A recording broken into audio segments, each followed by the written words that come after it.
నాగర్ కర్నూలు జిల్లా బీఆర్ఎస్ లో రాజకీయ సమీకరణాలు హాట్ టాపిక్ గా మారాయి. మాజీ ఎమ్మెల్యే మరి జనార్దన్ రెడ్డి కార్యక్రమాలకు నాగం శశిధర్ రెడ్డి వరుసగా దూరంగా ఉండటం చర్చనీయాంశంగా మారింది. బీఆర్ఎస్ కార్యకర్తల ఆత్మీయ సమ్మేళనంతో పాటు ఎస్ఐఆర్ అవగాహన కార్యక్రమం, కళ్యాణ లక్ష్మి, షాదీ ముబారక్ ధర్నాకు సైతం శశిధర్ రెడ్డి హాజరు కాలేదు. వచ్చే ఎన్నికలను లక్ష్యంగా చేసుకుని ఆయన సైలెంట్ వ్యూహం అమలు చేస్తున్నారా అనే చర్చ జరుగుతోంది. నాగర్ కర్నూలు బీఆర్ఎస్ టికెట్ రేసులో మరి జనార్దన్ రెడ్డి వర్సెస్ నాగం శశిధర్ రెడ్డి అన్న చర్చ వినిపిస్తుంది. అసలు శశిధర్ రెడ్డి వరుసగా పార్టీ కార్యక్రమాలకు దూరంగా ఉండడానికి కారణం ఏంటి? భవిష్యత్ రాజకీయాలపై ఆయన ఎలాంటి వ్యూహంతో ముందుకు వెళ్ళబోతున్నారు అన్నదే ఇప్పుడు నాగర్ కర్నూలు బీఆర్ఎస్ లో హాట్ టాపిక్ గా మారింది.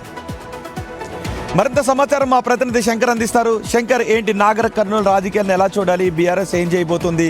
నాగం మర్రి మధ్య ఈ వివాదాన్ని పరిష్కరించే దిశగా బీఆర్ఎస్ ఏదైనా చర్యలు తీసుకుంటుందా?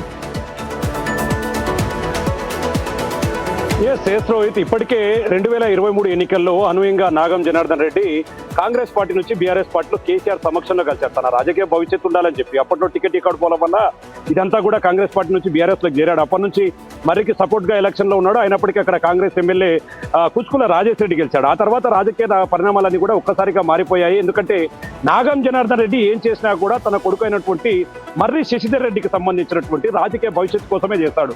అక్కడి నుంచి ఇక్కడ వరకు కొంత సయోధ్యగా మెలిగారు. కానీ గత కొద్ది రోజులుగా బీఆర్ఎస్ పార్టీకి సంబంధించినటువంటి ఆత్మీయ సమ్మేళనాలు కావచ్చు, అదేవిధంగా షాదీ ముబారక్ ఇలాంటి నిరసన కార్యక్రమాల్లో ఎక్కడ కూడా మర్రి శశిధర్ రెడ్డి కనిపించట్లేదు. ఎందుకంటే ఇది ఇదే విధంగా కొనసాగితే పూర్తి స్థాయిలో దానిలో ఉన్న వ్యూహం ఏంటి? ఆయన వ్యూహాత్మక అడుగులు వేసుకుంటూ ముందుకు వెళ్తున్నారా?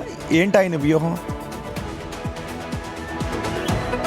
రోహిత్, అంటే మర్రి శశిధర్ రెడ్డికి ఉన్నటువంటి అంచర్లంతా కూడా ఇప్పుడు మర్రి శశిధర్ రెడ్డి ఎమ్మడి ఉన్నటువంటి అంచర్లు మర్రి జనార్దన్ రెడ్డి వెంట వెళ్తే మాత్రం పూర్తి స్థాయిలో తనకు రాజకీయ భవిష్యత్తు ప్రశ్నార్థకంగా మారుతుంది. అందుకే నాగం జనార్దన్ రెడ్డి తనయుడుగా ఉన్నటువంటి మర్రి శశిధర్ రెడ్డి మాత్రం ఇక దీన్ని ఇంతటితో చాలించాలి. పూర్తిగా నాగం తన కొడుకుకు ఫ్రీ హ్యాండ్ ఇచ్చినట్టుగా తెలుస్తుంది. వచ్చే రాజకీయ ఎన్నికల్లో ఖచ్చితంగా బీఆర్ఎస్ నుంచా లేదా మరి ఏదైనా ఇతర పార్టీ నుంచి తన కొడుకుకు టికెట్ తీసుకురావాలనేది మాత్రం పూర్తిగా నాగం పట్టుబడుతున్నాడు. ఇప్పటికే ఎన్నో ఏళ్ల రాజకీయ జీవితం పూర్తి స్థాయిలో ఆయన సీనియర్ కాబట్టి తను ఉన్నప్పుడే తన కొడుకుకు సంబంధించినటువంటి రాజకీయ భవిష్యత్తును క్లియర్ కట్ గా ముందుంచి వెళ్లాలని చెప్పి నాగం భావిస్తున్నట్టుగా, ఏదేమైనప్పటికీ దీనికి ఏ విధంగా చెక్ పెడతారు అధిష్టానం అనేది మాత్రం మనం వేచి చూడాల్సిన సిచ్యువేషన్ ఉంది. రోహిత్. రైట్ శంకర్.